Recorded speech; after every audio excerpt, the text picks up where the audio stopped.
Hello mga ka-farmers! So nabalitaan nyo na ba yung nangyari sa Benguet? Kasi yung nakita ko doon is based on the headlines, Benguet culls nearly 400 heads of pigs due to ASF. So sobrang nakakalungkot na naman kasi ang dami na naman natin na kapwa mag-boy ang magdudusa sa lugar na yon dahil sa sakit na to. So imagine yung almost 400 heads na yon, ilang may-ari na naman ang nalungkot, nalugi, at di na naman alam kung saan kukuha ng pagsisimula nila. So, di ba, bakit kailangan natin pagdaanan pa ulit-ulit yung ganitong klase ng sakit na alam naman natin kung ano ang magiging solusyon para mawala to ng tuluyan.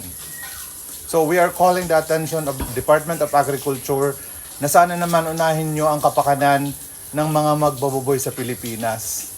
Alam namin na yung buwis namin is not that much compared sa importation, pero we are part of the community, we are part of this country, so dapat yung priority nyo is kami, hindi yung importation. Kasi para ang nangyayari is pinapaboran nyo pa, binibigyan nyo pa ng kabuhayan yung mga banyaga, yung mga mayayaman na, and sinasakripisyo nyo yung, alam mo yun, yung livelihood namin. Yun na kasi napakadaming pamilya ang umaasa sa maliit na piggery nila. So sobrang lala na nang nangyayari.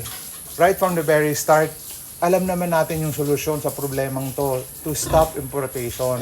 And why until now, it's already 2026, we are still experiencing this. Hindi namin alam, Department of Agriculture, kung masaya ba kayo na nangyayari ito sa local hog raising industry para magtuloy-tuloy kayo ng importation.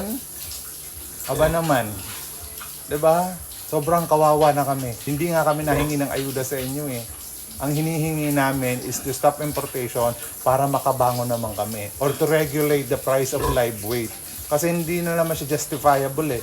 Mataas yung feeds, mataas yung gamot, and yet yung presyo ng live weight is talagang instead na umangkop sa nangyayaring pagtaas ng mga bilihin, ang nangyayari is bumababa. 'Di ba? Nasa naman ang justice ng mga ka-farmers? So sana naman marinig nyo kami. Huwag nyo kaming deadmahin, huwag nyo kaming baliwalain, kasi hindi nyo aram yung hirap at sakripisyo ng mga magbababoy, lalong-lalo na yung mga maliliit na piggery owners. So yun lang mga ka-farmers, salamat!